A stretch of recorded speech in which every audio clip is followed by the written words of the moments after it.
Baik, bismillahirrahmanirrahim. Assalamualaikum warahmatullahi wabarakatuh.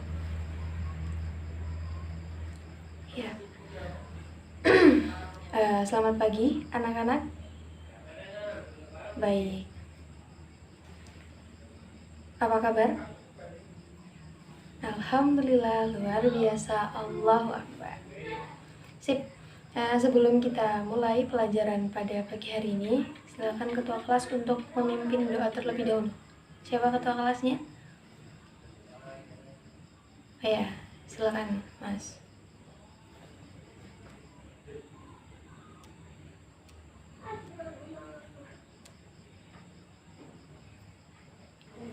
Ya, dengan kelas 8A. Betul ya? Baik, Ibu absen dulu. Arsa, Aisyah, Windy, Zurul Umam. Baik, hadir semua ya hari ini. Alhamdulillah. Sebelumnya ada yang masih ingat kita belajar apa minggu kemarin? Ya kamu? Bukan. Ya, apa Mas? Betul. Belajar tentang sujud syahwi. Apa itu sujud syahwi? Coba angkat tangan. Siapa yang masih ingat? Sujud yang dilakukan ketika lupa. Baik.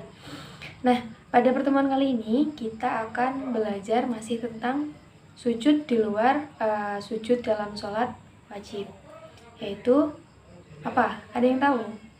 Ya, betul. Sujud syukur. Nah, jadi nanti setelah pertemuan ini itu anak-anak diharapkan yang pertama adalah tahu apa itu sujud syukur. Sujud syukur itu yang seperti apa sih? Apakah setiap sujud ketika kita mendapatkan pahala bisa disebut sebagai sujud syukur?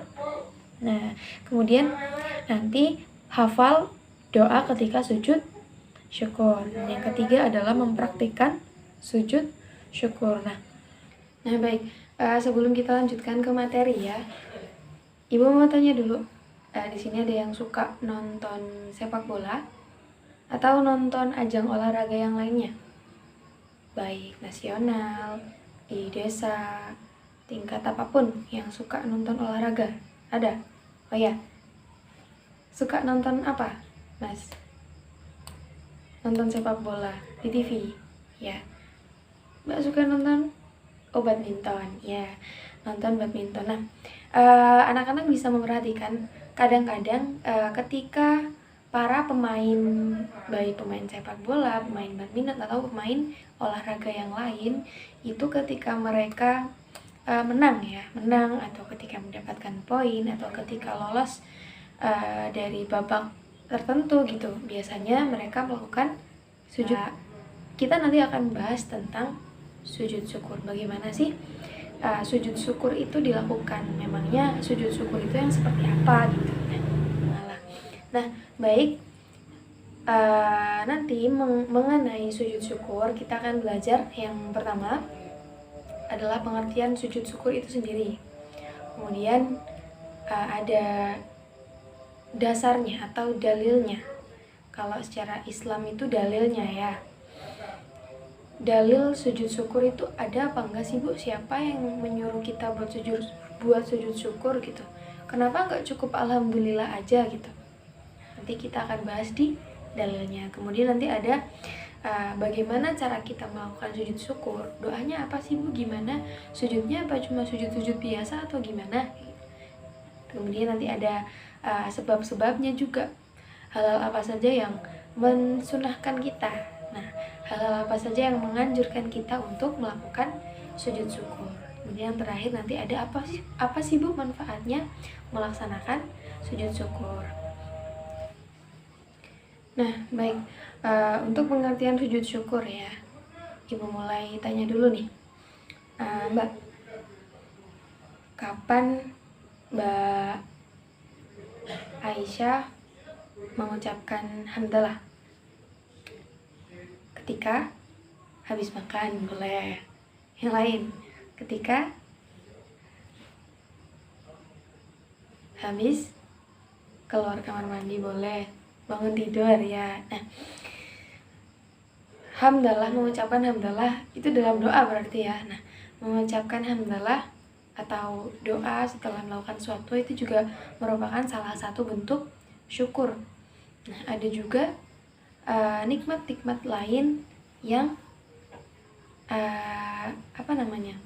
menganjurkan untuk kita melakukan sujud syukur. Nah, sujud syukur itu sendiri menurut pengertian itu adalah sebuah sujud yang dilakukan karena mendapatkan nikmat atau karena terhindar dari sebuah bahaya. Misal ibu nih nanti pulang sekolah, kemarin pulang sekolah naik motor kenceng ya, ngantuk gitu pulang sekolah, di depannya nggak tahu ada mobil, ada bus, tiba-tiba kebetulan aja tangannya langsung nyetang gitu, ngarahin setang motornya ke samping. Kalau misal ngantuk ngarahin setang motornya ke tengah kan tabrak ya. Nah, kenikmatan-kenikmatan yang tidak terduga, yang tidak disengaja seperti itu juga merupakan salah satu contoh kenikmatan, contoh hal atau yang sudah sengaja Allah atur supaya kita terhindar dari mara bahaya atau musibah tersebut. Nah, sujud syukur itu seperti itu. Jadi ketika kita menerima kenikmatan, baik kenikmatan yang bisa kita lihat ataupun enggak, ataupun ketika kita terhindar dari sebuah bahaya, itu dianjurkan untuk melaksanakan sujud syukur. Nah, ada sebuah hadis dari Rasulullah yang menganjurkan atau yang menyuruh kita untuk sujud syukur. Nah, jadi sujud syukur ini itu tidak serta-merta para ulama yang memerintah. Jadi ada dalilnya, ada hadisnya. Coba dengarkan Bu Guru membacakan dalilnya ya. Rasulullah SAW bersabda, An Abdurrahmani ibni Auf anna Rasulullah sallallahu alaihi wasallam qala inni laqitu Jibril alaihi salamu fabashshirni wa qala inna rabbaka yaqulu man shalla alaika sallaitu alaihi wa man sallama alaika sallamtu alaihi fasajadtu lillahi syukran. Yang artinya dari Abdurrahman bin Auf bahwasannya Rasulullah SAW bersabda, aku bertemu dengan Jibril alaihi salam. Lalu ia memberikan kabar gembira kepadaku dengan berkata, sesungguhnya Rabbmu telah berfirman, barang siapa yang mengucapkan sholawat kepadamu, maka aku akan mengucapkan sholawat kepadanya. Dan barang siapa yang mengucapkan salam kepadamu, maka aku akan mengucapkan salam kepadanya. Mendengar hal itu, aku pun bersujud kepada Allah karena bersyukur kepadanya. Rasulullah bersujud kepada Allah Subhanahu wa Ta'ala ketika beliau bertemu malaikat Jibril. Kemudian malaikat Jibril memberikan kabar gembira bahwa Allah, Tuhan kita semua, Tuhan Muhammad SAW itu telah berfirman, barang siapa yang mengucapkan sholawat kepada Nabi Muhammad, maka Allah akan bersolawat kepadanya. Barang siapa yang mengucapkan salam kepada Nabi Muhammad, maka Allah akan memberikan salam kepadanya. Nah, mendengar firman Allah itu yang disampaikan oleh Jibril, Rasulullah SAW lalu bersujud syukur. Nah, dalilnya itu riwayat Al-Hakim dan Al-Baihaqi.